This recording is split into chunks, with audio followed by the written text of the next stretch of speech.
Welcome back to the Higher Desire Partner video sequence. In this video, we're going to look at, frankly, how you might be making it worse, how you've got a role in this, inside what happens with desire discrepancy with your partner, what I see over and over, where it becomes a problem. And specifically, what are the traps that you as a higher desire person have likely fallen into that really don't help? Okay, now again, every situation is co-created. Your partner has a role too, okay? But you're here, and I'm speaking to you specifically as a higher desire partner about the role you might be playing and how this unfolds in ways that are pretty predictable, common, normal, what I see over and over and over again, so that you can understand how you might be making it worse, so you can work on that. You can change your part. So when we talk about what you could change, you've got someplace to start, okay? So let's start with the idea that desire discrepancy, a difference in sexual desire with your partner, is universal, okay? It's normal. There's nothing broken with this. If you think about it, why would any two people want exactly the same amount of sex, at least over time? There is always a higher desire person and a lower desire person, okay? At least, again, over time. May not have been as evident in the beginning of your relationship.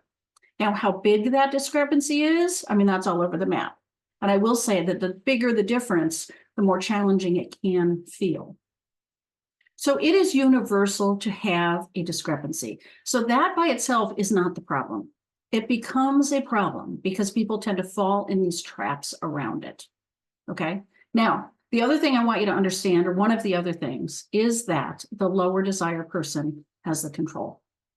Okay, now this probably sounds familiar to you. You probably know this. The lower desire person has the control because they want it less. So they're the ones saying yes or no, or when, or how, or if, right? They're interested. Because you're interested basically all the time. Maybe not all the time, but more, right? You're ready to go, so it's on them. They're controlling whether or not you have sex. But I want you to understand this because they do not choose this control and they do not want this control. Most of them would love to not have this control. It puts more pressure on them. It's inherent in the system. When somebody wants something less than the other person, they have the control. So it might be helpful to think about this in terms of another arena, because the dynamics are the same outside of sex. If one of you has a higher desire to live within a budget, let's say, the person that doesn't care that much about it has the control about whether they actually track their spending, whether they actually look at those numbers, whether they actually make decisions based on your mutually agreed upon budget, right? The person that wants it more is probably doing it. The person that wants it less is choosing whether or not to do it. So it's the same kind of thing, okay? The other thing I really want you to understand about this is that the higher desire and lower desire things are in relationship to each other. They are relative. Okay, you're here because you're the higher desire person relative to your partner right now. This is not an absolute. This is not about having high desire or too much desire or low desire and too little. It's relative to each other. And this is really important. You may have been the lower desire person earlier in your relationship, and now you're the higher one, okay? You might have been the lower desire person in another relationship, and now you're the higher one. This is about you and your partner, the levels of desire you have right now relative to each other, okay? So there's nothing absolute about this, and it doesn't really mean anything about who you are, right or wrong, healthy or unhealthy, or anything like that. And lastly, when desire discrepancy starts to be a problem, one of the ways it's problematic is because the lower desire person starts to control your sense of adequacy as the higher desire person.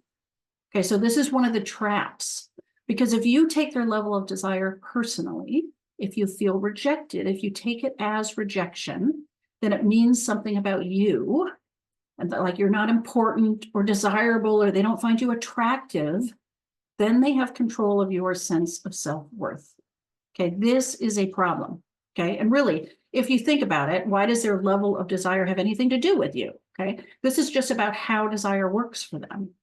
Again, If it does have to do with you because you're pushy or cranky or controlling or whatever in your relationship, you definitely have to do something about that, right? Whatever you're doing that's making it worse, you got to kind of take that on. We'll talk about that.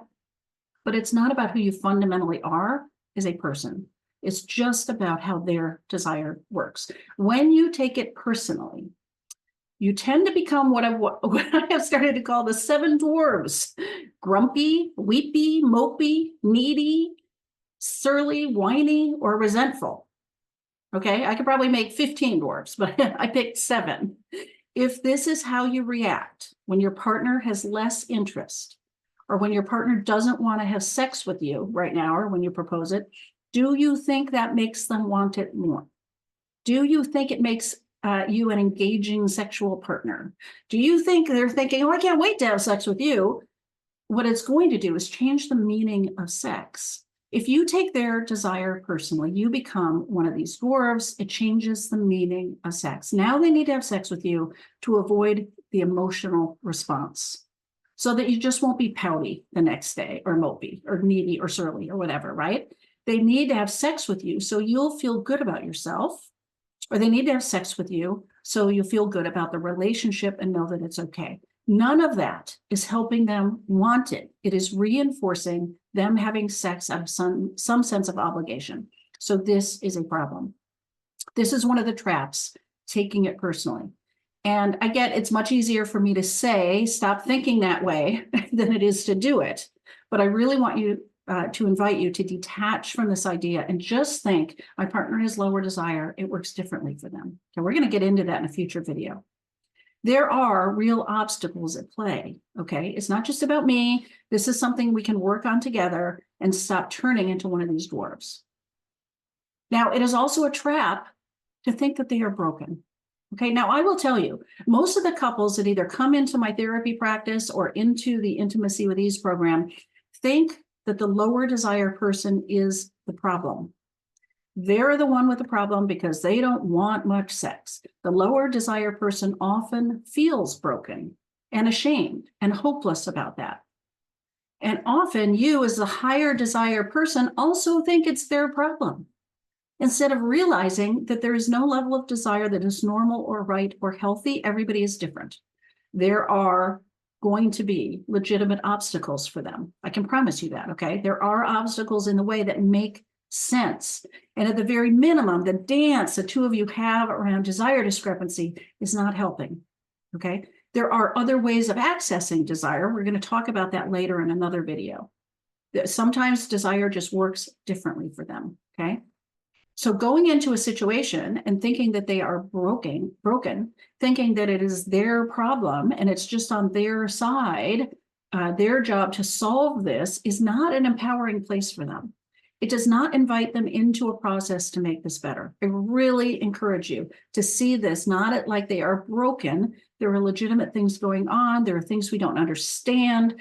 There are things we don't know yet about how desire works that we're not doing and maximizing. There are things we both need to do differently to get on the same page to fix this, okay? Because otherwise it is adding to the pressure.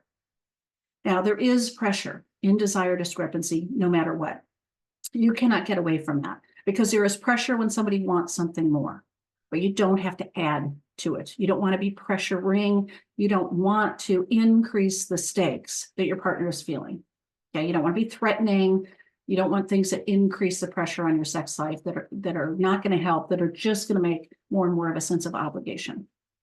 So when you think about how desire discrepancy unfolds and the kind of traps there are, I'm imagining that some of this resonates with you. You recognize yourself already in some of it. Okay, so mull over this a little bit. We're going to talk later about how you can take yourself on and what you can start to do differently. Okay, but this is a big part of it, especially stopping turning into one of those 7 dwarves.